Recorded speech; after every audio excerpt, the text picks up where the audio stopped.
Merhaba arkadaşlar, örgü kanalıma hoş geldiniz. Bugün yine güzel bir V yakalı tığ işi bebek hırkası yaptım. Bunun anlatımını da sizinle paylaşmak istiyorum. Hırkanın örgüsü çok kolay. Roba bölümünü trabzanlarla yapıyoruz. Model bölümünde yine trabzanlardan oluşan bu güzel ve kolay modeli yapıyoruz bakın. Hırkanın örgüsüne yakadan yapacak olduğunuz bebeğin büyüklüğüne göre zincir yaparak başlıyoruz. İlk başlangıçta sadece kol bölümleri ve arka bölümü başlıyoruz. Ön bölümleri arttırmalar yaparak elde ediyoruz. Yapacak olduğunuz bebeğin büyüklüğüne göre bu başlangıç zincir sayısı daha az veya daha çok yapabilirsiniz arkadaşlar. Ben bugün bu hırkayı 1-2 yaş arası bebekler için anlatıyorum. Benimle aynı ölçüde yapmak istiyorsanız bu sayıyla başlayabilirsiniz. Daha küçük veya daha büyük çocuklarınız için yapacaksanız da standart bebek ölçü tablosunu ben hazırladım. Bu videonun açıklama bölümüne ekliyorum. Siz izlemekte olduğunuz bu videonun açıklama bölümünde bulunan tabloya göre bebeğinize uygun ölçüde hırkanızı hazırlayabilirsiniz. Hırkamızın örgüsü dediğim gibi V yakalı çalıştım. Kullanışlı bir roba modeli bakın arkadaşlar. Bebeğin boynunu rahatsız etmeyecektir. Bu modeli hem kız bebeklerimiz için hem de erkek bebeklerimiz için yapabilirsiniz. Bu şekilde roba bölümüne bir tane düğme yaptım. Siz isterseniz tamamını da düğmeli yapabilirsiniz. Bu şekilde bakın açalım bir görelim hırkamızı. Örgünün ters tarafının görüntüsü de böyle. Çok kullanışlı ve güzel bakın.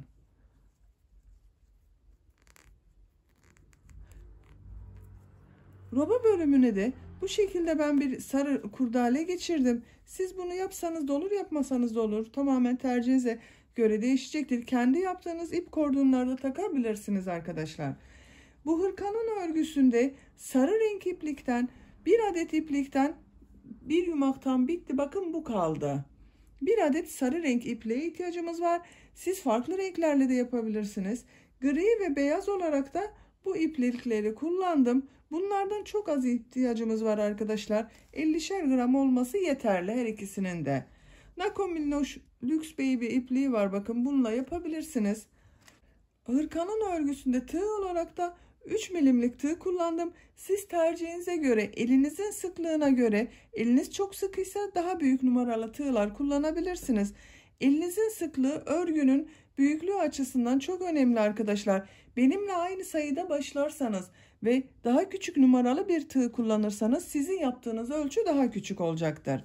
Ölçülerini de size vereyim.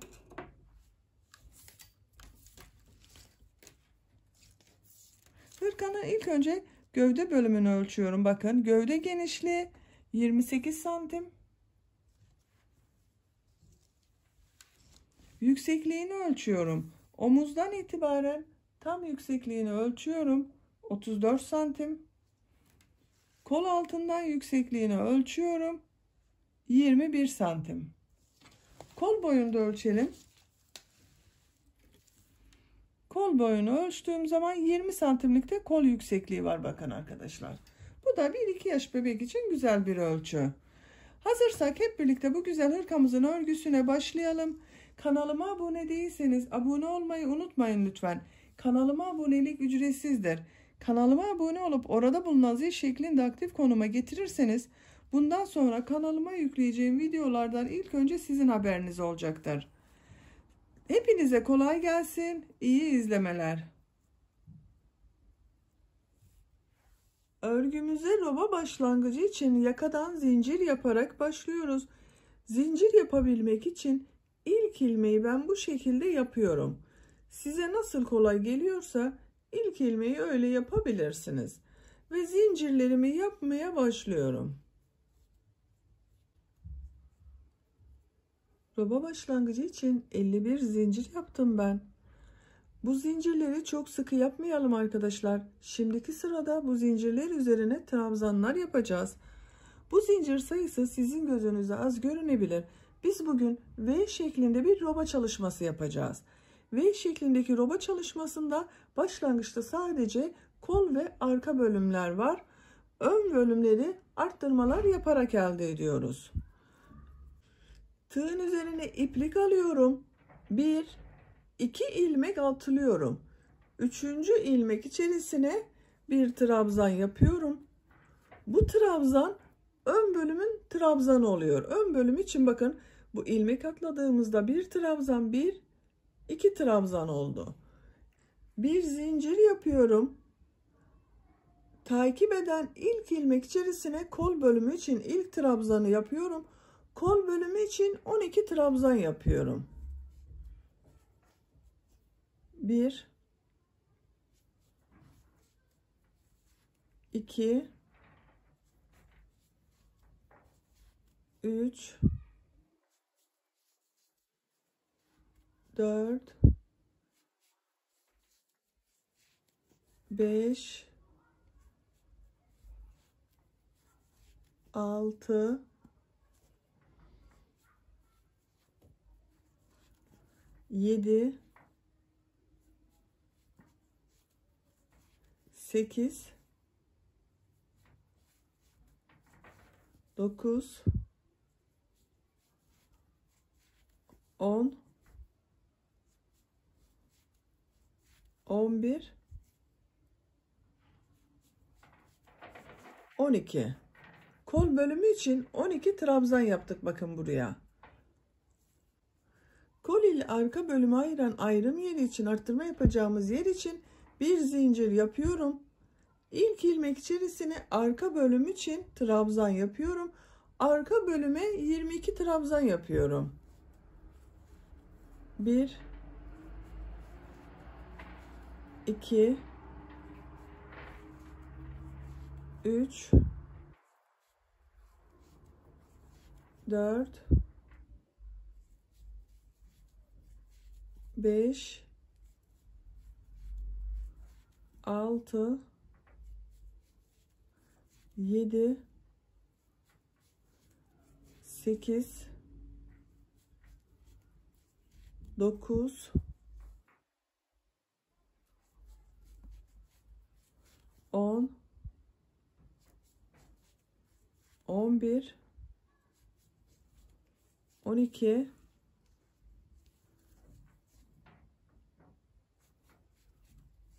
13,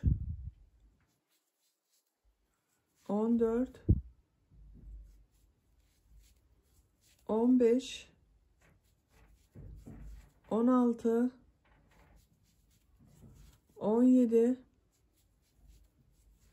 18, 19, 20,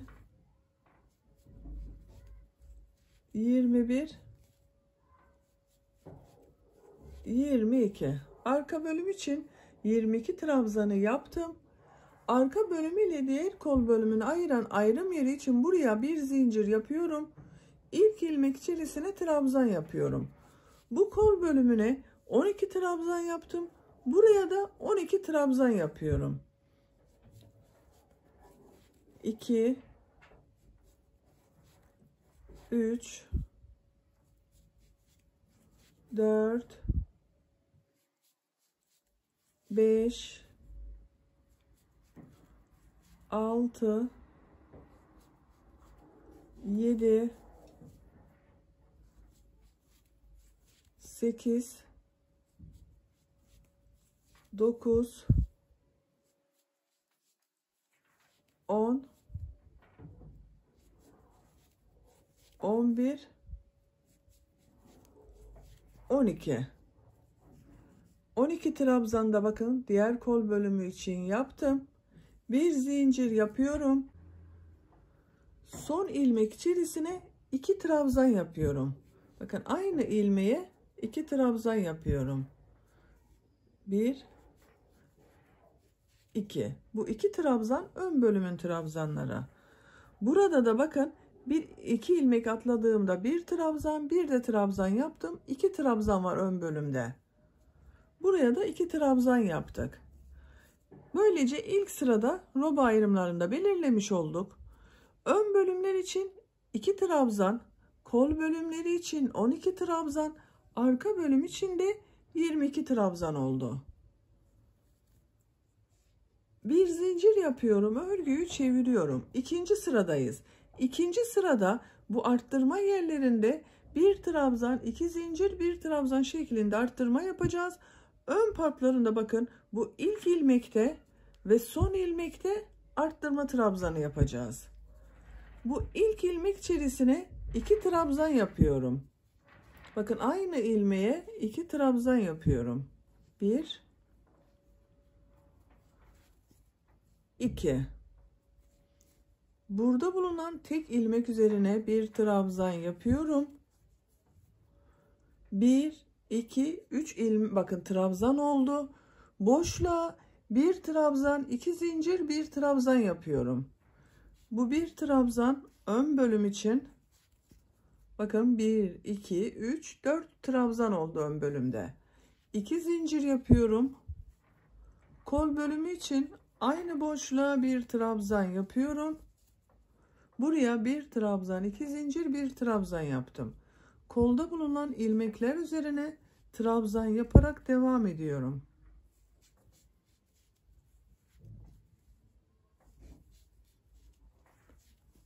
Bu şekilde. Arttırma yapacağımız buraya kadar devam edelim. Trabzanları yaparak arttırma yapacağımız yere geldim. Kol ile arka bölümünü ayıran bakın arttırma yaptığımız bir zincirli boşluktayım. Buraya bir trabzan, 2 zincir, bir trabzan yapıyorum. Kol bölümü için bir trabzan yaptım. 2 zincir yapıyorum. Aynı boşluğa arka bölüm için bir trabzan yapıyorum. Diğer ilmekleri de trabzan olarak devam ediyorum. Her ilmek üzerine birer defa trabzan yapıyorum. Bu arttırma yerinde de bir trabzan, 2 zincir, bir trabzan yaptık. Arka bölümde bulunan ilmekler üzerine trabzanlar yaparak arttırma yapacağımız bu bir zincirli boşluğa kadar devam edelim. Arka bölümün trabzanlarını arttırma yapacağımız yere kadar bakın tamamladım. Kol ile arka bölümü ayıran arttırma yapacağımız yerdeyim. Bu bir zincirli boşluğa bir trabzan, 2 zincir, bir trabzan yapıyorum.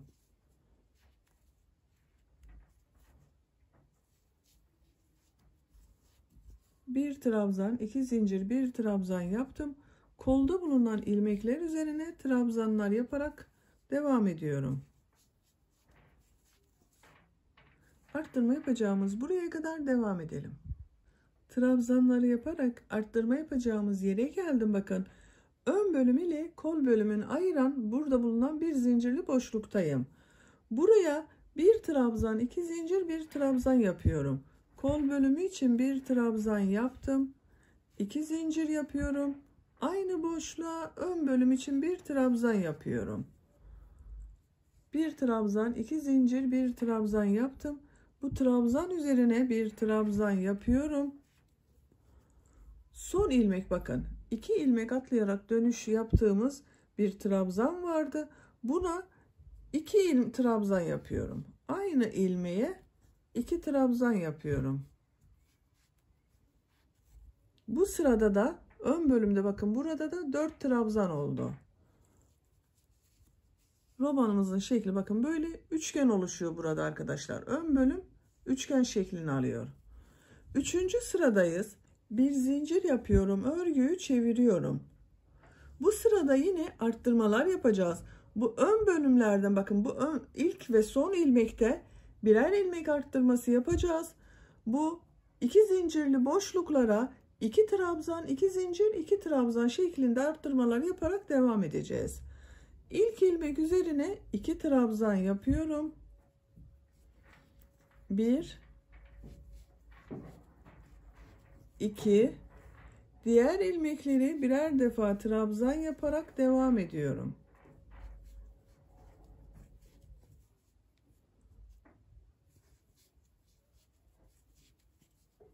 Buraya kadar bakın 1 2 3 4 5 trabzan oldu. Bu 2 zincirli boşluğa 2 trabzan, 2 zincir, 2 trabzan yapıyorum.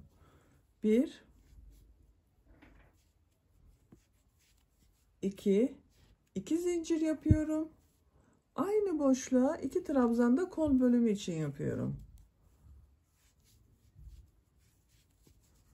Bu şekilde. Arttırmayı 2 trabzan, 2 zincir, 2 trabzan şeklinde yaptık. Diğer ilmekleri trabzan olarak devam ediyorum. Arttırma yapacağımız buraya kadar trabzanlar yaparak devam edelim. Arttırma yapacağımız yere kadar trabzanları yaptım. Bu arttırma yerine de 2 trabzan, 2 zincir, 2 trabzan yapıyorum.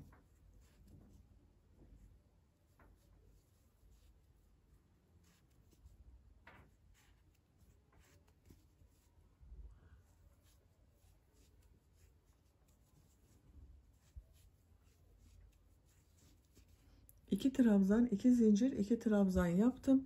Arka bölümde bulunan ilmekler üzerine trabzanlar yaparak devam ediyorum.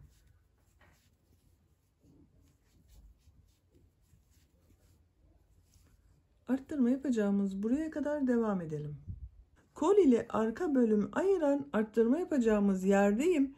Buraya 2 trabzan, 2 zincir, 2 trabzan yapıyorum.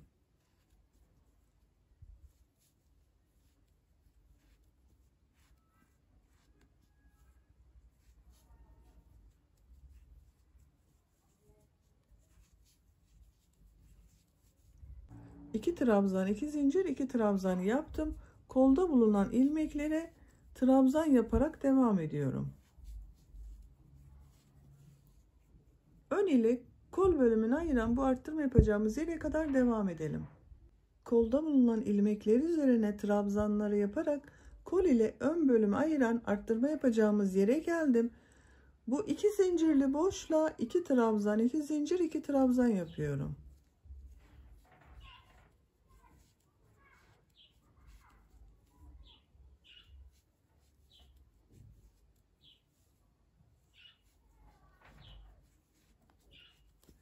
İki trabzan, 2 zincir, 2 trabzan yaptım. Ön bölümde bulunan bakın burada ilmekler üzerine trabzan yaparak devam ediyorum.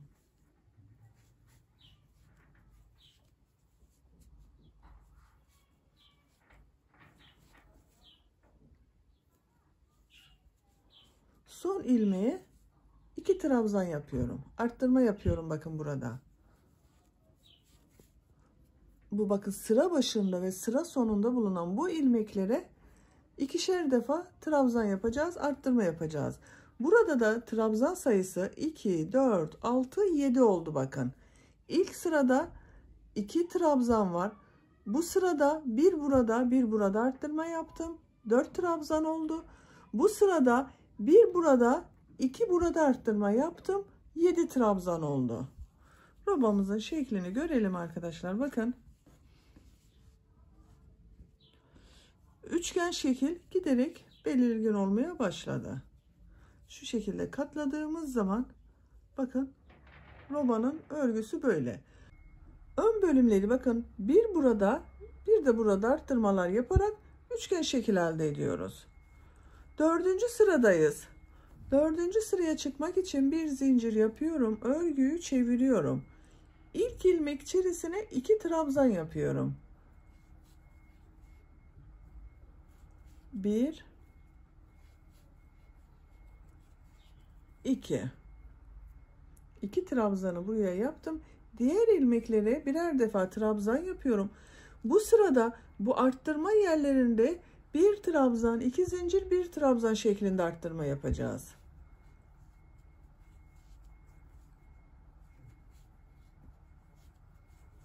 Ön bölümde bulunan trabzanların üzerine trabzanlar yapıyorum.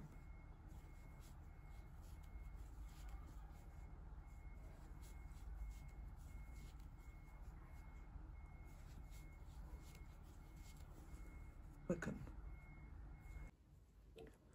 Bu 2 zincirli boşluğa bir trabzan, 2 zincir, bir trabzan yapıyorum.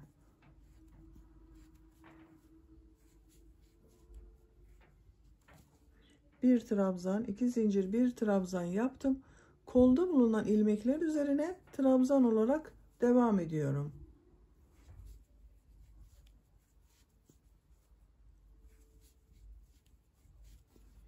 Bu şekilde. Arttırma yapacağımız buraya kadar devam edelim. Arttırma yapacağımız yere kadar trabzanları yaptım. Kol ile arka bölümü ayıran bu arttırma yerine de Bir trabzan, 2 zincir, bir trabzan yapıyorum.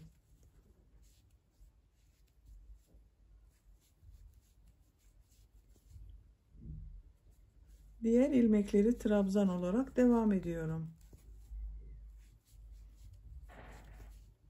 Arttırma yapacağımız buraya kadar devam edelim. Arka bölümün trabzanlarını yaparak arttırma yapacağımız yere geldim. Buraya bir trabzan, 2 zincir, bir trabzan yapıyorum.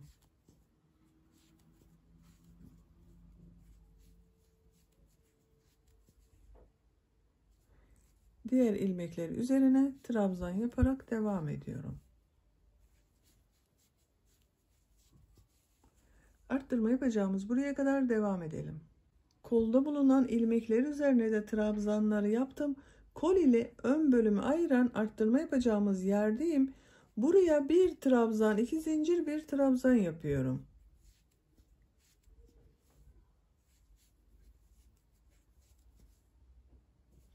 Ön bölümde bulunan ilmekler üzerine trabzanlar yaparak devam ediyorum.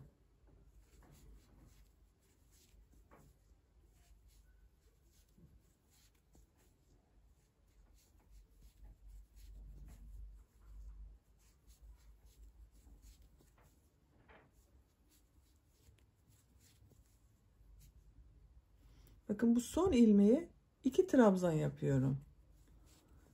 1 2 bir zincir yapıyorum, örgüyü çeviriyorum. 5. sıradayız. 5. sırada bu arttırma yerlerinde 2 trabzan, 2 zincir, 2 trabzan yapacağız. Bu arttırmalar dönüşümlü oluyor. Bir sırada 1 trabzan, 2 zincir, 1 trabzan yapıyoruz.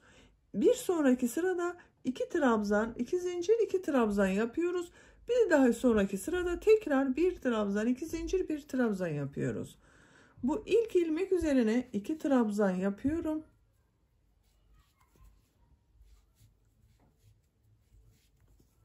Diğer ilmekleri trabzan yaparak devam ediyorum.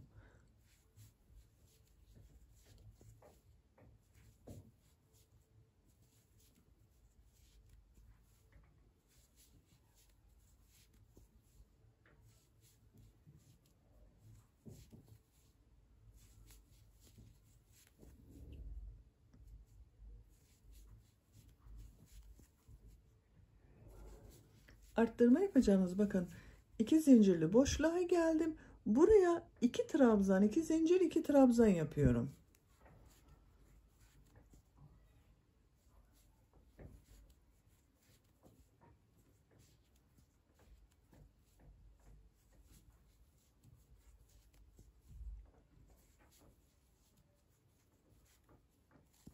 İki trabzan, 2 zincir, 2 trabzanı yaptım. Başlangıçta bakın bir trabzan arttırması yaptım. Bu sıra başında ve sıra sonunda arttırmalar birer trabzan oluyor. Sadece bu 4 noktadan yaptığımız arttırmalarda yapılan arttırmalar değişiyor arkadaşlar. Kolda bulunan ilmekler üzerine trabzanlar yaparak devam ediyorum. Bu şekilde. Bu sırayı böyle devam edelim. Buraya kadar trabzanları yapalım. Arttırma yerinde 2 trabzan, 2 zincir, 2 trabzan yapalım. Arka bölümde bulunan ilmekler üzerine trabzanlar yapalım.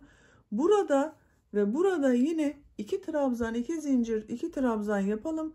Sıra sonuna kadar devam edelim. Sıra sonunda 2 trabzan yapacağız. Onu unutmayalım. Bu sırada ilmekler üzerine birer defa trabzan yaptım. Arttırma yerlerinde de bakın 2 trabzan, 2 zincir, 2 trabzanlar yaparak sıra sonuna kadar tamamladım. Sıra sonunda bulunan ilmeğe de 2 trabzan yaptım.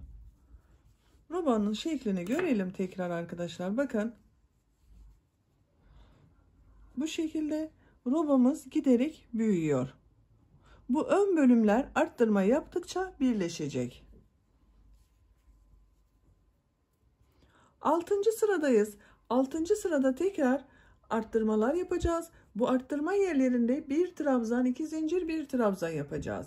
Bir zincir yapıyorum, örgüyü çeviriyorum. İlk ilmek üzerine 2 trabzan yapıyorum.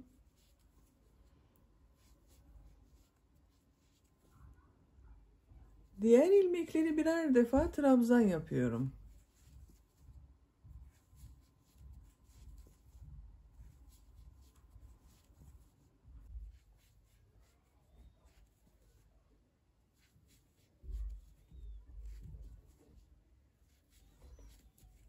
Arttırma yerine bir trabzan, 2 zincir, bir trabzan yapıyorum.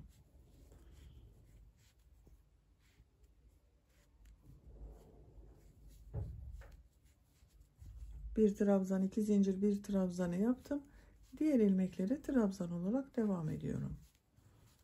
Bu sırada bir trabzan, 2 zincir, bir trabzan yaptım. Bir sonraki sırada 2 trabzan, 2 zincir, 2 trabzan yapacağız. Robamızın arttırmaları böyle devam edecek. Bakın, ön bölümlerde her sırada bir ilmek arttırması yapıyoruz. Bu 1, 2, 3, 4 noktadan arttırmaları bir sırada bir trabzan, 2 zincir, bir trabzan yapıyoruz. Bir sonraki sırada 2 trabzan, 2 zincir, 2 trabzan şeklinde arttırma yapıyoruz. Robamızın örgüsünde arttırmalar bu şekilde devam edecek. Bu iki ön bölüm birleşesiye kadar örgümüze devam edelim. Yapacak olduğunuz bebeğin büyüklüğüne göre roba sıra sayısını tekrarlayarak istediğimiz ölçüye kadar tamamlayalım. Robanın örgüsünü 6 noktadan arttırmalar yaparak benim yapacağım ölçü için gerekli yüksekliğe kadar tamamladım. Kaç sıra roba yaptığımı sayıyorum. 1, 2, 3, 4, 5, 6, 7, 8, 9, 10, 11, 12 sıranın sonunda benim için gerekli yüksekliği elde ettim. Santimetre olarak da ölçüyorum. Bakın, bu şekilde ölçtüğüm zaman 10 santim roba yüksekliği var. Bu da benim yapacağım ölçü için yeterli. Şu şekilde bakın, katladığımız zaman ön bölümler birbirine değiyor arkadaşlar. Bakın, arttırma yerlerini üst üstüne getiriyorum.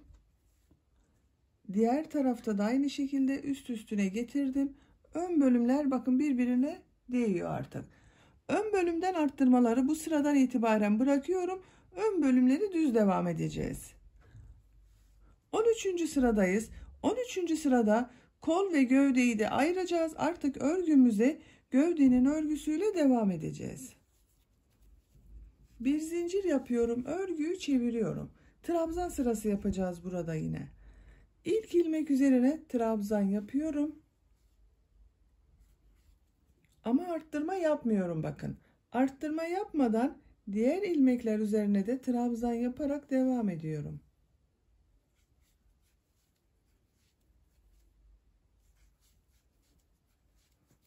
Bu şekilde. Kol altını yapacağımız bu arttırma yerine kadar devam edelim. Ön bölümde bulunan ilmekler üzerine trabzanlar yaparak arttırma yaptığımız bakın 2 zincirli boşluğa geldim. Bu 2 zincirli boşluğa ön bölüm için 2 trabzan yapıyorum. 1, 2. Kol altı için 3 zincir yapıyorum. 1, 2, 3. Bu zincirleri çok sıkı yapmayalım arkadaşlar. İpliği tığın üzerine alıyorum. Kol bölümünde bulunan bütün ilmekleri atlıyorum. Kol ile arka bölümü ayıran bu arttırma yerine arka bölüm için 2 trabzan yapıyorum. 1, 2. Arka bölümde bulunan ilmekler üzerine de trabzan yaparak devam ediyorum.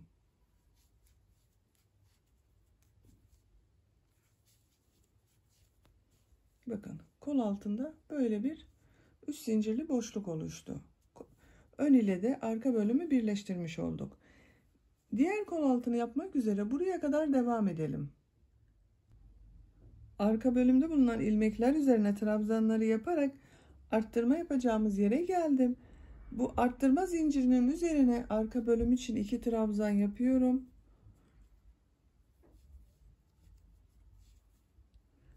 Üç zincir yapıyorum kol altı için. İpliği tığın üzerine alıyorum. Kol bölümünde bulunan bütün ilmekleri atlıyorum. Kol ile ön bölümü ayıran bu arttırma yerine ön bölüm için 2 trabzan yapıyorum. 1, 2. Bakın, diğer kol altında bu şekilde 3 zincirli oluşturduk. Arka bölümü ile ön bölümü de bağlantı yaptık. Diğer ilmekleri de birer defa trabzan yaparak devam ediyorum.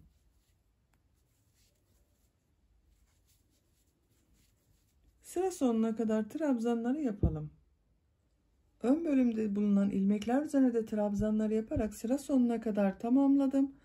En son ilmeği de bakın bir trabzan yaptım. Arttırma yapmadım. Bu sırada kolları gövdeden ayırdık. Bakın ön ve arka bölümleri birleştirdik. Artık örgümüz gövdenin örgüsüyle devam edecek. Modelli sıradayız. Bu sırada modelleri yerleştiriyoruz. Bakın örgünün düz tarafı burası. Şu anda örgünün ters tarafındayım. Bir zincir yapıyorum. Örgüyü çeviriyorum. Örgünün ters tarafından yapıyoruz. İlk ilmek üzerine bir trabzan yapıyorum. İpliği tığın üzerine alıyorum. 1-2 ilmek atlıyorum. 3. ilmek içerisine 3 trabzan, 2 zincir, 3 trabzan yapıyorum. 1 2 3 2 zincir yapıyorum. Aynı ilmek içerisine 3 trabzan daha yapıyorum. 1 2 3 3 trabzan, 2 zincir, 3 trabzan yaptım. İpliği tığın üzerine alıyorum.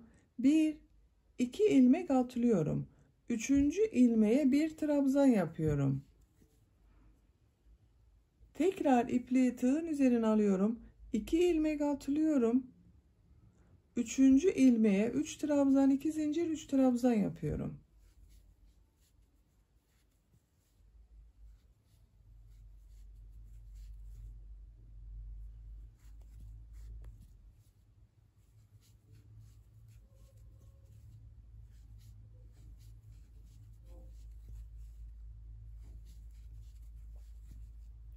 Üç trabzan, 2 zincir, 3 trabzanı yaptım.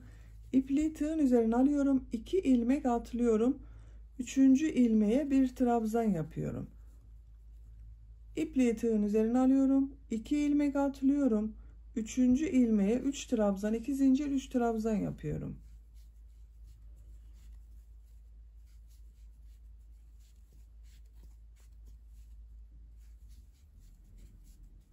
Aralarda ikişer ilmek atlıyoruz arkadaşlar.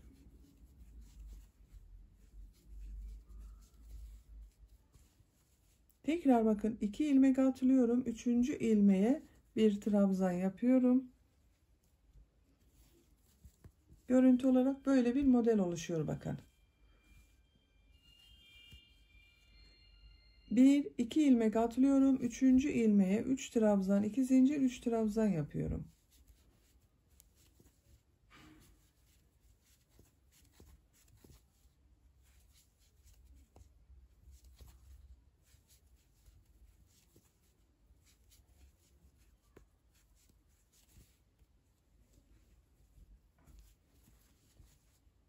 İki ilmek atlıyorum. 3. ilmeğe bir trabzan yapıyorum. Tekrar 2 ilmek atlıyorum. 3. ilmeğe 3 trabzan, 2 zincir, 3 trabzan yapıyorum.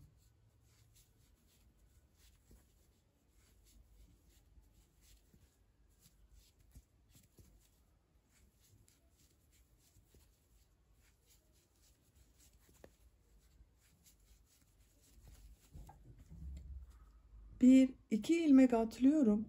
3. ilmeğe bir trabzan yapıyorum. Bakın ön bölümün son trabzanı ön bölüme 1, 2, 3, 4, 5 model oldu. Kol altındayız. Kol altında 3 zincir yapmıştım. Bu 3 zincirin ortada bulunan ilmek üzerine bu modeli yapacağız. Burada bir ilmek atlıyorum. İkinci ilmek içerisine 3 trabzan, 2 zincir, 3 trabzan yapıyorum. Arada bir ilmek atladım. 2 3 aynı ilmek içerisine bakın zincir içerisine 3 trabzan daha yapıyorum.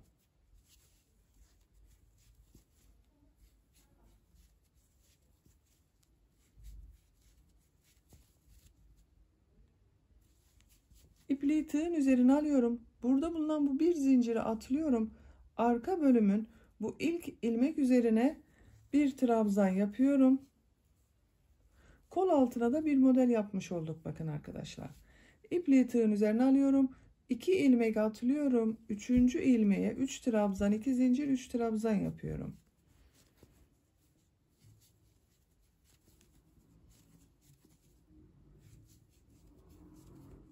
Şimdi, arka bölümde de modellerimizi yaparak diğer kol altına kadar devam edelim. Arka bölümde de modelleri yerleştirerek bakın sıra sonuna geldim. Sıra sonunda benim burada 1-2 ilmek kaldı. Burada bir ilmeği atlıyorum. Son ilmek üzerine bir trabzan yapıyorum. Bu arada da bakın arkadaşlar, bir ilmek atladım. Eksik yaptım, bir ilmek. Eksik geldi ilmeğim. Onun için burada 2 değil de 1 ilmek atladım bakın. Modelin denk gelmesi için bir burada tek ilmek atladım, bir de burada 2 tane eksik geldi çünkü. Arka bölüme de 2, 4, 6, 8, 10 model oldu. Ön ile eşit oldu bakın model sayısı. Kol altındayız. Burada bakın bir trabzandan sonra kol altına üst zincir yapmıştım. Bu bir zinciri atlıyorum. İkinci zincir içerisine, ortada bulunan zincir içerisine 3 trabzan, 2 zincir, 3 trabzan yapıyorum. 1 2 3 2 zincir yapıyorum. Aynı zincire 3 trabzan daha yapıyorum.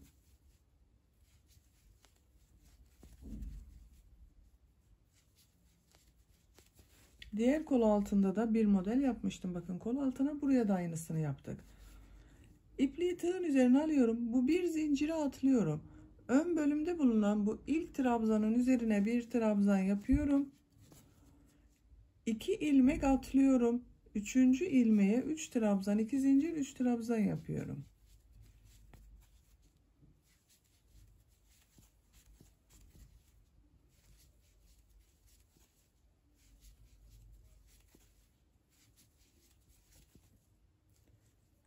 İki ilmek atlıyorum. 3. ilmeğe bir trabzan yapıyorum. Tekrar 2 ilmek atlıyorum. 3. ilmeğe 3 trabzan, 2 zincir, 3 trabzan yapıyorum. Modellerimizi yapmaya devam ediyoruz. Diğer ön bölümde 5 model yapmıştım bakın. Bu ön bölüme de denk gelecektir zaten, bakın kol altında ilk trabzanı yaptık. Bundan sonra modeller denk gelecektir. Sıra sonuna kadar modellerimizi yapmaya devam edelim. Diğer ön bölümde de modelleri yerleştirerek bakın sıra sonuna kadar tamamladım. Sıra sonunda yine bir trabzan yaptım. 1, 2, 3, 4, 5 model oldu bakın ön bölümde. Şeklini görelim bakın model yerleştirdikten sonra arkadaşlar. 5'er model ön bölümlere yerleştirdim. 10 model arka bölümde var. Birer model de kol altında yaptım. Görüntü olarak böyle bakın. Model sırasının ikinci sırasındayız. İkinci sırada ben renk değiştirmek istiyorum. Siz isterseniz tek renk ile devam edebilirsiniz. Ben bu şekilde bir gri renk kullanıyorum.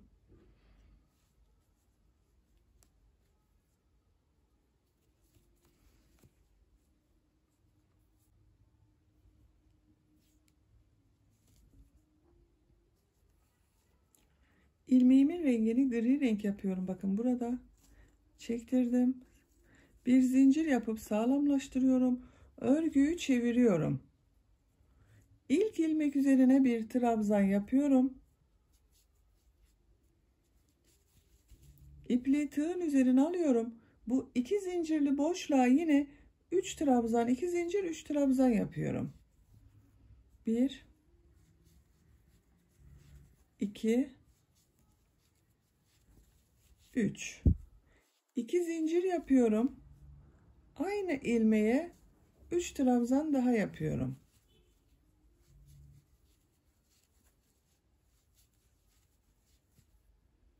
Üç trabzan, 2 zincir, 3 trabzanı yaptım. İpliği tığın üzerine alıyorum. Bu bir trabzan yapmıştım bakın. Bunu üzerine batmıyorum. Bakın bu şekilde yapmıyorum. Tığı boşluğa takıyorum. Boşluktan alarak trabzan yapıyorum. Biraz uzatarak yaparsanız daha düzgün görünüyor arkadaşlar. Bakın bu trabzanı uzatarak boşluktan alarak yaptım. Diğer model ortasında bulunan 2 zincirli boşluğa da 3 trabzan, 2 zincir, 3 trabzan yapıyorum.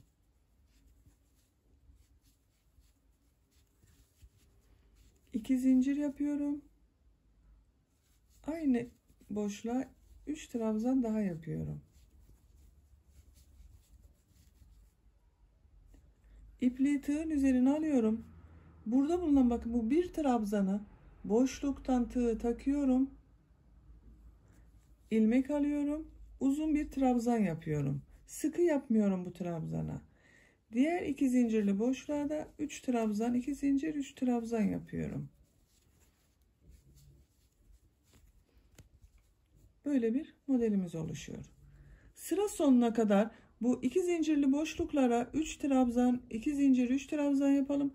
Bu bir trabzanları da boşluktan alarak trabzan yapalım ve sıra sonuna kadar devam edelim. Bu sırada model ortasında bulunan 2 zincirli boşluklara 3 trabzan, 2 zincir, 3 trabzan yaptım. Bu tek trabzanları da boşluktan alarak trabzan yaptım. Sıra sonuna kadar geldim. Sıra sonunda bir trabzan var. Bunun tepe noktasına batıyorum. Bir trabzan yapıyorum. Bakın. Örgünün düz tarafında bu şekilde görünüyor. Bakın boşluktan alarak yaptığımız için kabarık bir görüntü oluştu. Görüntü olarak böyle bakın. Bir zincir yapıyorum. Örgüyü çeviriyorum. Yine aynı şekilde model sırası yapacağız.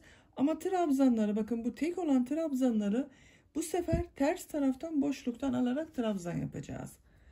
İlk ilmek üzerine bir trabzan yapıyorum. İpliği tığın üzerine alıyorum. Bu 2 zincirli boşluğa 3 trabzan, 2 zincir, 3 trabzan yapıyorum.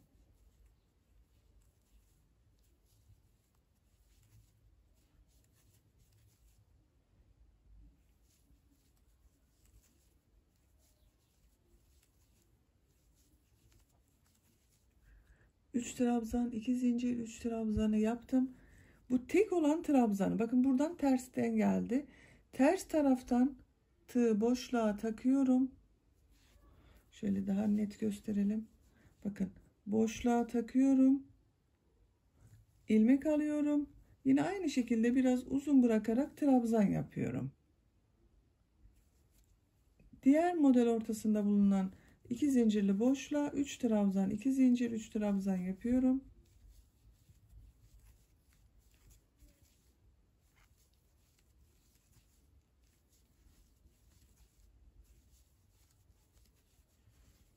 Bu tek olanı ters taraftan boşluktan alıyorum. Trabzan yapıyorum. Bu tek olanları hep aynı yönde boşluktan alacağız arkadaşlar. Bakın bu tarafta bir sonraki sırada düz tarafa denk gelecek. Düz taraftan boşluktan alacağız. 2 zincirli boşluğa 3 trabzan, 2 zincir, 3 trabzan yaparak modelimize devam ediyorum. Sıra sonuna kadar devam edelim. Sıra sonuna kadar modelleri tamamladım bakın arkadaşlar. 2 sıra bu renk ile yaptım. Şimdi burada tekrar renk değiştireceğiz. İpliği burada kesiyorum.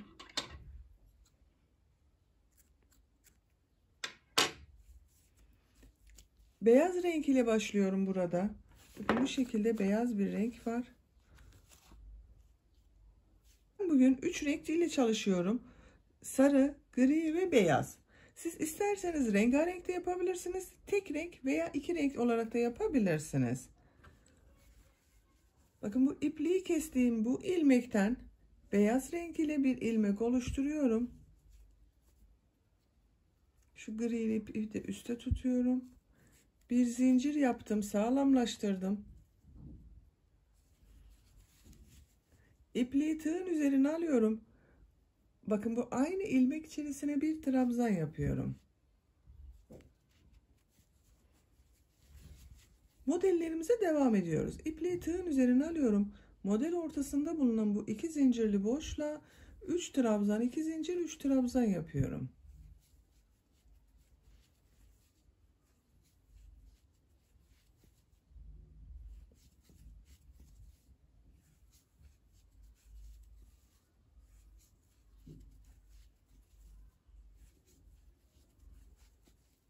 Bakın 3 trabzan, 2 zincir, 3 trabzanı yaptım. İpli tığın üzerine alıyorum.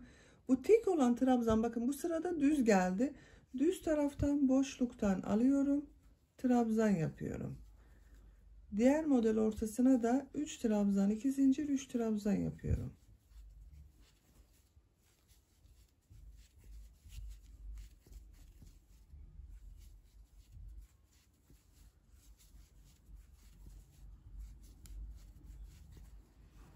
Tek olan trabzanı bakın boşluktan alıyorum. Trabzan yapıyorum. Görüntü olarak böyle. Modelimiz bu şekilde devam edecek arkadaşlar. Hiçbir değişiklik yapmayacağız. Bir sırada şimdiki sırada yaptığımız gibi bu tek olan trabzanları düz taraftan boşluktan alıp trabzan yapacağız. Bir sonraki sırada da ters taraftan boşluktan alarak trabzan yapacağız. Bu şekilde devam edeceğiz. Sadece bu bakın aynı oluyor. Bunlar değişmeyecek. Düz taraftan da yaparken ters taraftan da yaparken 3 trabzan, 2 zincir, 3 trabzan yapacağız. Bu şekilde gövde örgüsüne devam edelim. Yapacak olduğunuz bebeğin büyüklüğüne göre istediğiniz renk sıralamasıyla gövde yüksekliğini tamamlayalım gelelim.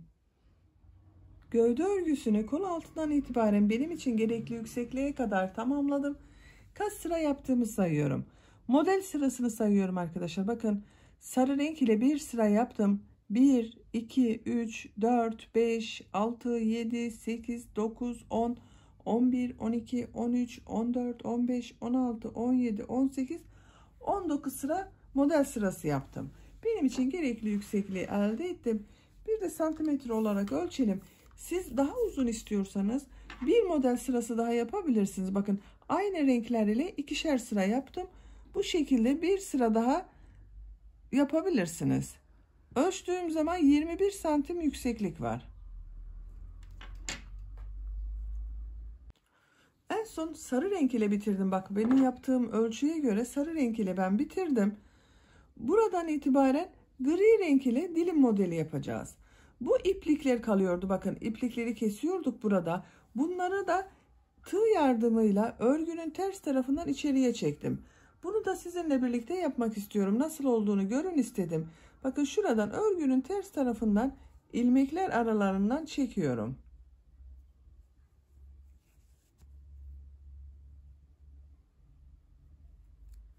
Model yaptığımız bakın trabzanlar var. Onların arasından çekiyorum böyle. Makasla buralardan kesebiliyoruz artık. Bakın görün diye ben kesmedim. Bu şekilde bütün iplikleri kestim. Temiz bir görüntü elde edeceğiz. Dilim modellerini yapalım. Sarı ipliği de burada kesiyorum.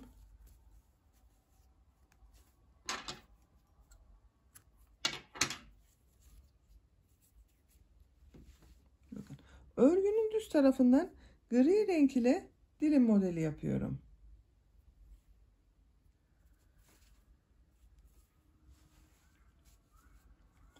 Bu en son ilmeği bakın ipliği kestiğim ilmekten gri renk ile bir ilmek oluşturuyorum. Bir zincir yaptım, sağlamlaştırdım. Aynı ilmek içerisine sık iğne yapıyorum. Buraya bakın bir sık iğne yaptım. İpliği tığın üzerine alıyorum. Bu iki zincirli boşluğa 8 trabzan yapıyorum.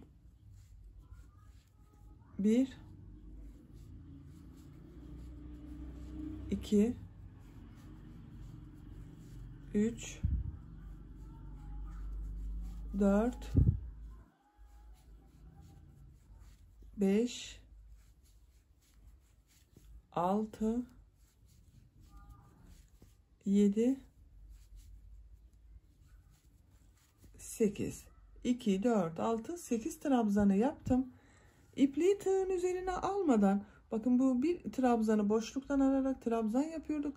Bunun üzerine sık iğne yapıyorum. İpliği tığın üzerine alıyorum. Diğer model ortasında bulunan bu iki zincirli boşluğa da 8 trabzan yapıyorum. 1 2 3 4 5 6 7, 8. 8 trabzanı yaptım. Bu tek trabzanın olanın üzerine sık iğne yapıyorum. Bu şekilde dilim modelleri yapıyoruz. Bakın bu aralarda sizde çekme oluyorsa modelden sonra bir zincir yapıp sık iğne yapabilirsiniz. Sık iğneden sonra da bir zincir yapıp diğer modele de başlayabilirsiniz. Eğer bakın böyle çekme yapıyorsa o şekilde aralarda birer zincir yapabilirsiniz. Ama benim çekme yapmıyor. 8 trabzandan sonra sık iğne olarak yaptım. Ben gri renk ile yapıyorum dilim modeli. Siz isterseniz diğer kullandığınız renklerle, mesela benimle aynı renkleri kullandıysanız sarı, beyaz ile de yapabilirsiniz. Sıra sonuna kadar dilim modelleri yaparak devam edelim. Dilim modelleri yaparak sıra sonuna kadar tamamladım. En son dilim modelini yaptım. Bu sonda bulunan bir trabzan var. Bunun üzerine sık iğne yaparak sabitliyorum bakın. Bakın dilim modelleri çok güzel oldu arkadaşlar uç bölümde. Şimdi bu ön patlarda ön pat çalışması yapacağız. Minik pıtırcık modelleriyle yapıyorum ben. Bakın bu en son sık iğne yaptığım ilmeğe 2 zincir yapıyorum. Aynı ilmek içerisine sık iğne yapıyorum. Burada bulunan boşluğa bakın, bir sık iğne yapıyorum. 2 zincir yapıyorum. Aynı yere sık iğne yapıyorum. Bir ilmek atlıyorum. İkinci ilmeğe bir sık iğne, 2 zincir, bir sık iğne yapıyorum.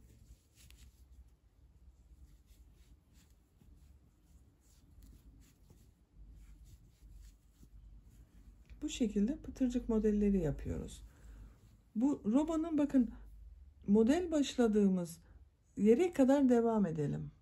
Ön patta pıtırcık modelleri yaparak bakın modelin bittiği sıraya kadar geldim. Bu modele başladığımız sıraya kadar bir ilmek atlıyorum.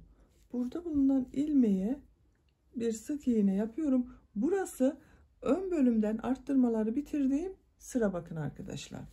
Buraya düğme için 5 zincir yapıyorum. Bir düğmeli yapacağız buraya. 2, 3, 4, 5. Siz buraya dikecek olduğunuz düğmenin büyüklüğüne göre 6 zincir de yapabilirsiniz, 7 zincir de yapabilirsiniz. Aynı ilmeğe sık iğne yapıyorum. Bakın bu şekilde bir düğme biriti hazırladım. İlk ilmek içerisine pıtırcık yapmak için bir sık iğne, 2 zincir, bir sık iğne yapıyorum.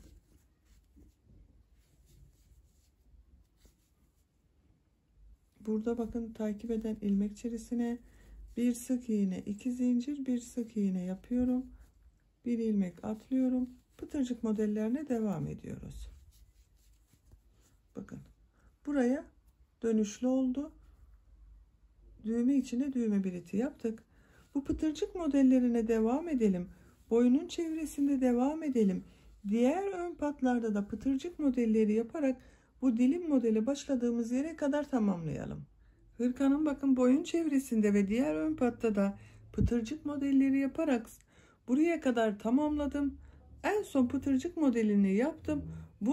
Bu etek ucunda yapmış olduğum bu dilim modeliyle ilmek kaydırması yaparak birleştiriyorum bakın. Bu ilk ilmeğe tığ takıyorum. İlmek alıp çektim. Tığın üzerinde bulunan ilmekten de çektim. Bu şekilde birleştirdim. İpliği burada kesiyorum.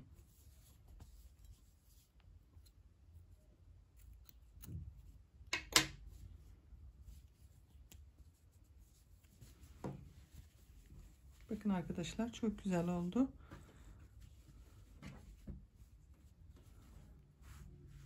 Yakanın görüntüsü de böyle bakın.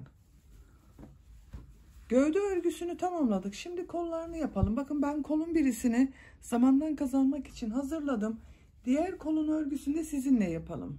Kolun örgüsünde de gövdede yaptığım model sıralamalarını yaptım. Bakın aynı renk sıralamasıyla kolun örgüsünü yaptım.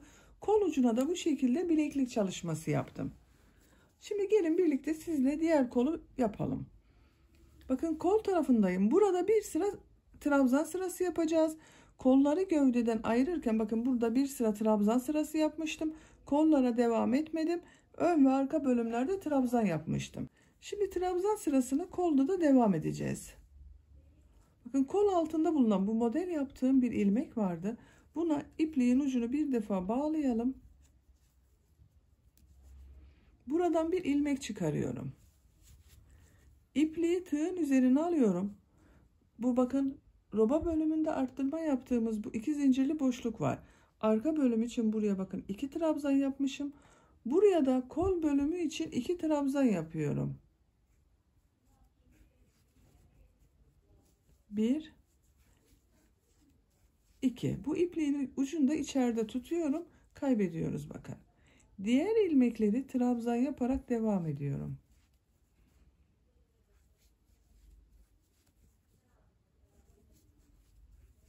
Bakın gövdenin devamı oluyor. Sıra sonuna kadar devam edelim. Kol bölümünde trabzanları yaparak sıra sonuna kadar tamamladım. En son bakın bu arttırma yapacağım yere geldim. Buraya 2 trabzan yapıyorum. Son yaptığım ilmek ile burada kol altında oluşturduğum bu ilmeğe tığ takıyorum. İlmek kaydırması yaparak sırayı birleştiriyorum. Bakın düz bir kol yaptık arkadaşlar. Şimdi model sırasındayız. Model sırasına bakıyorum. Gövdenin aynısını yapacağız arkadaşlar. Kolun örgüsünü ben örgüyü döndürerek öreceğim. Siz isterseniz düz de devam edebilirsiniz. Ama o zaman gövde ile kol arasında görüntü farklılığı oluşur. Güzel bir görüntü olmaz. Şimdi örgünün ters tarafından modeli yerleştireceğiz. Bakın gövdede de öyle yapmıştık. Ters taraftan modeli yerleştirmiştik. Burada da kolda da ters taraftan model yerleştireceğiz. Modele bakıyorum. Ben bu kolda 9 model yerleştirdim. 9 model için her bir model için 6 trabzana ihtiyacımız var. Benim kol örgüsünde 48 trabzan var. 9 modelin bu 48 trabzan üzerine denk gelmesi için ilk başta bulunan model ile sonda bulunan modelle arada atladığım ilmeği daha az yapacağım arkadaşlar. Diğerlerinde normal atlama yapacağız. 2 zincir yapıyorum. Bakın burada 2 zincir yapıyorum. Örgüyü çeviriyorum. Örgünün ters tarafından bir ilmek atlıyorum. İkinci ilmek içerisine 3 trabzan, 2 zincir, 3 trabzan yapıyorum. 1 2 3 2 zincir yapıyorum. Aynı ilmek içerisine 3 trabzan daha yapıyorum bakın. 1 2 3. Burada yaptığımız modelin aynısını yaptım. İpliği tığın üzerine alıyorum. Bir ilmek atlıyorum. İkinci ilmek içerisine bir trabzan yapıyorum. Bakın buralarda birer ilmek atladım. Bundan sonra ikişer ilmek atlayacağız. İpliği tığın üzerine alıyorum. 1 2 ilmek atlıyorum. Üçüncü ilmek içerisine 3 trabzan, 2 zincir, 3 trabzan yapıyorum.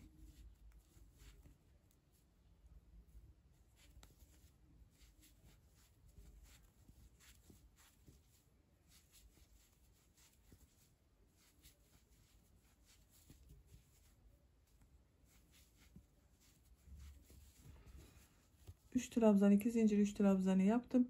2 ilmek atlıyorum. Üçüncü ilmeğe bir trabzan yapıyorum. 2 ilmek atlıyorum. Üçüncü ilmeğe 3 trabzan, 2 zincir, 3 trabzan yapıyorum. Bakın bu şekilde modellerimizi yerleştirerek devam edelim. Modelleri yaparak bakın sıranın sonuna kadar geldim. Son modeli sizinle yapmak istedim yine. Buraya kadar 2, 4, 6, 8 model oldu. 9. modelde aralarda birer ilmek atlayacağız. Bakın buraya kadar aralarda ikişer ilmek atlamıştım. Burada bir ilmek atlıyorum. İkinci ilmek içerisine 3 trabzan, 2 zincir, 3 trabzan yapıyorum.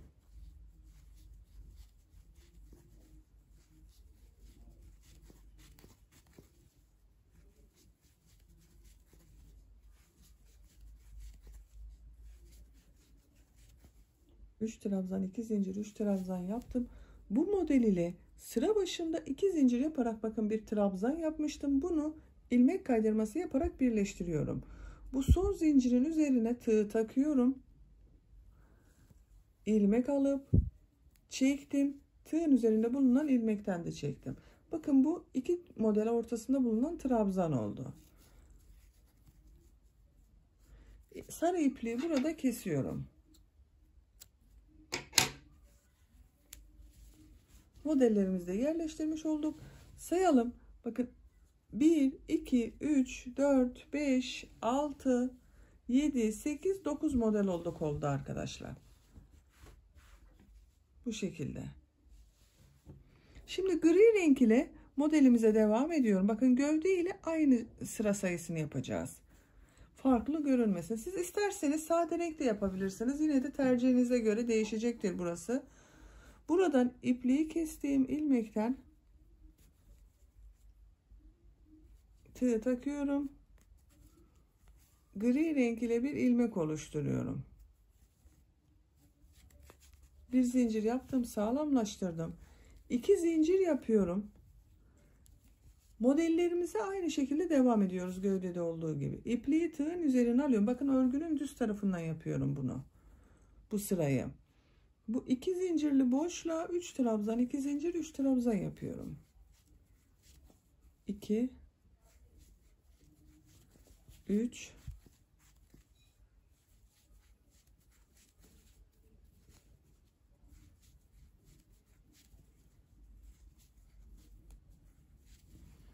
İpliği tığın üzerine alıyorum. 2 model ortasında bulunan bu bir trabzanı boşluktan alıyorum.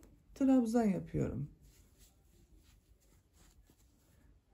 Tekrar diğer model ortasında da 3 trabzan, 2 zincir, 3 trabzan yapıyorum.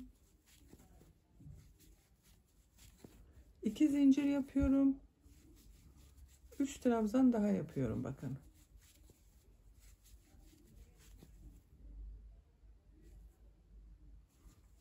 Tek trabzanda boşluktan alarak trabzan yapıyorum. Gövdede yaptığımız gibi. Sıra sonuna kadar devam edelim. Model sırasının ikinci sırasında da bakın modelleri yaparak sıra sonuna kadar geldim. Bu sıra sonunda nasıl ilmek kaydırması yaptığımızı tekrar göstermek istiyorum. Son model ile bu sıra başında 2 zincir yaparak bakın oluşturduğum trabzan vardı. Bunun bu son zincirin üzerine tığ takıyorum. İlmek alıp ilmek kaydırması yaparak bakın sırayı birleştiriyorum. Bu şekilde bir görüntü oluşuyor. Bakın şöyle görünsün, daha iyi görünüyor. Bakın. Şimdi tekrar gri renk ile bir sıra model yapacağız ama örgünün ters tarafından yapacağız. Gövdede de aynı şekilde yapmıştık. Farklılık olmasın diye o şekilde yapıyorum. 2 zincir yapıyorum. Örgüyü çeviriyorum. Siz isterseniz bu şekilde düz de devam edebilirsiniz. Tekrar ediyorum. Ama o zaman kolun örgüsü ile gövde örgüsü arasında görüntü farklılığı oluşur. Görüntü farklılığı olmaması için örgüyü çeviriyorum bakın. İpliği tığın üzerine alıyorum. Bu 2 zincirli boşluğa 3 trabzan, 2 zincir, 3 trabzan yapıyorum.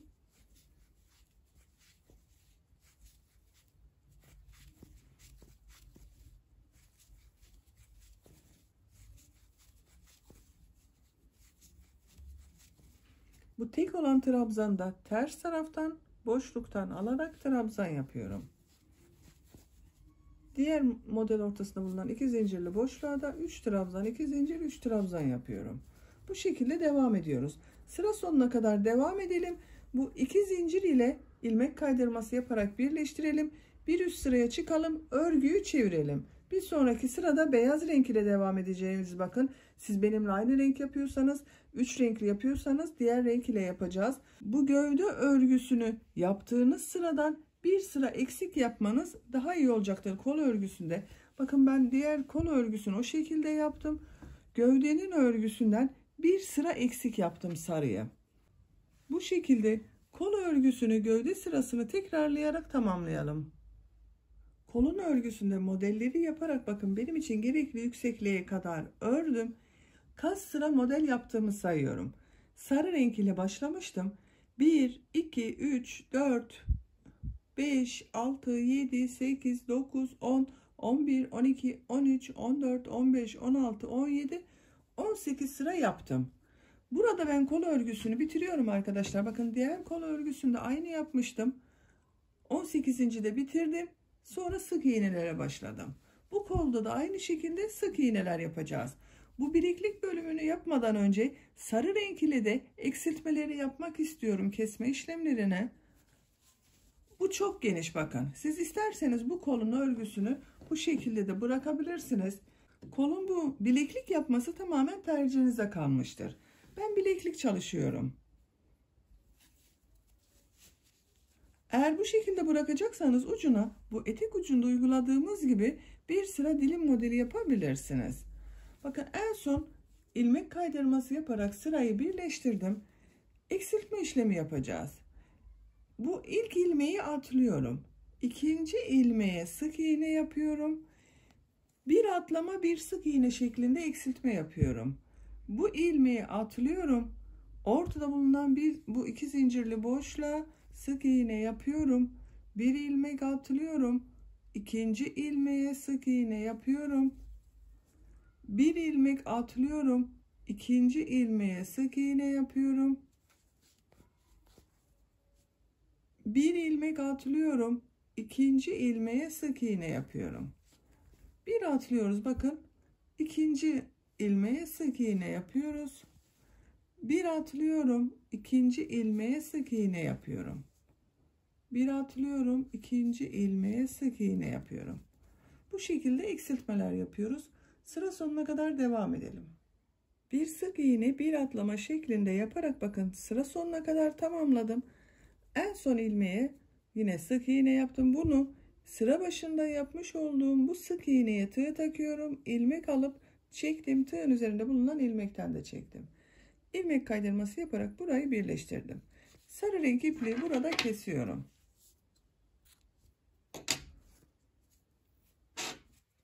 Bakın kol ucunu toparladı bu şekilde arkadaşlar. Kesmeler yaptık. Toparlandı kol ucu. Şimdi gri renk ile bu bileklik bölümünü yapacağız. Yine sık iğneler olarak yapıyoruz.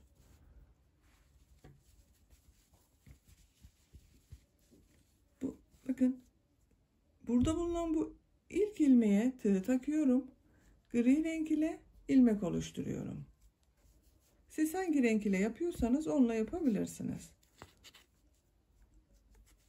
Bir zincir yaptım, sağlamlaştırdım. Aynı ilmek içerisine sık iğne yapıyorum. Bakın ilk sık iğneyi buraya yaptım. Bu iplerin ucunda içeride tutuyorum. Kaybediyoruz bakın. Diğer ikinci ilmeğe sık iğne yapıyorum. Sık iğne sırası olarak yapıyoruz. Her ilmeğe birer defa sık iğne yapıyorum. Eksiltme veya arttırma yapmıyorum.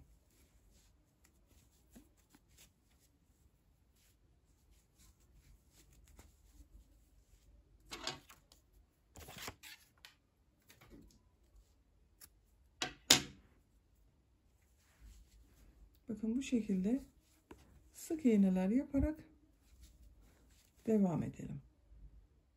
Son ilmeğe kadar bakın her ilmeğe birer defa sık iğne yaparak tamamladım. Bu son ilmeği ilk ilmek ile ilmek kaydırması yaparak birleştiriyorum. Bakın arkadaşlar bu şekilde oldu. Ve sık iğne sırası yaparak devam ediyorum. Bir zincir yapıyorum. Aynı ilmek içerisine sık iğne yapıyorum. Diğer ilmekleri de birer defa sık iğne olarak devam ediyorum.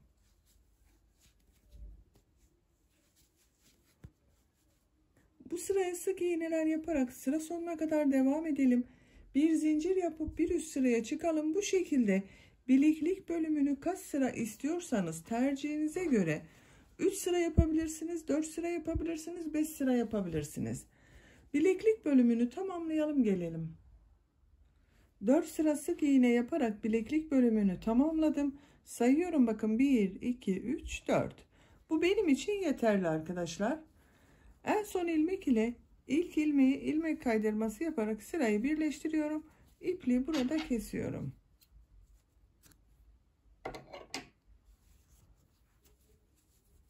Bakın bileklik bölümünü de tamamladık. Güzel oldu bu şekilde. Bu kolun örgüsünü sizinle birlikte yaptık. Bu kolun aynısını siz diğer kolun örgüsünde başlayın. Bu kolda ne yaptıysanız diğer kolda da aynısını yapacaksınız. Aynı uzunlukta diğer kolu da örersiniz. Böylece ben bakın hırkanın örgüsünü tamamladım. Çok güzel oldu. Güzel bir hırka oldu. Renkler de çok güzel oldu arkadaşlar. Bakın bu roba bölümüne de düğme biliti yapmıştım. Bunun tam karşısına gelen yere, karşı tarafa da bir adet düğmesini diktim. Şu şekilde taktığımız zaman güzel oldu. Arka görüntüsüne de bakalım. Arka görüntüsü de bu şekilde. Bitmiş olarak size ölçülerini söylüyorum. Kol altından genişliğini ölçüyorum. 28 santim. Modellerden sonraki genişliğini ölçtüğümüz zaman da bakın 30 santim genişlik var. Yüksekliğini ölçüyorum. Kol altından yüksekliğini ölçüyorum. 21 santim. Omuzdan itibaren tam yüksekliğini ölçüyorum. 34 santim. Kol boyunda ölçelim. Kol altından kol yüksekliğini ölçüyorum. 20 santim. Bu da 1-2 yaş arası bebekler için çok güzel bir ölçü oldu arkadaşlar. Böylece bir örgü anlatımımızın da sonuna gelmiş olduk. Beni dinlediğiniz ve izlediğiniz için hepinize çok teşekkür ederim. Kanalıma abone değilseniz abone olmayı unutmayın lütfen. Kanalıma abonelik ücretsizdir. Kanalıma abone olup orada bulunan zil şeklinde aktif konuma getirirseniz bundan sonra kanalıma yükleyeceğim videolardan ilk önce sizin haberiniz olacaktır. Beğeni ve yorumlarınızı da videonun altına yaparsanız çok sevinirim arkadaşlar. Sizlerle yeni örgülerde görüşmek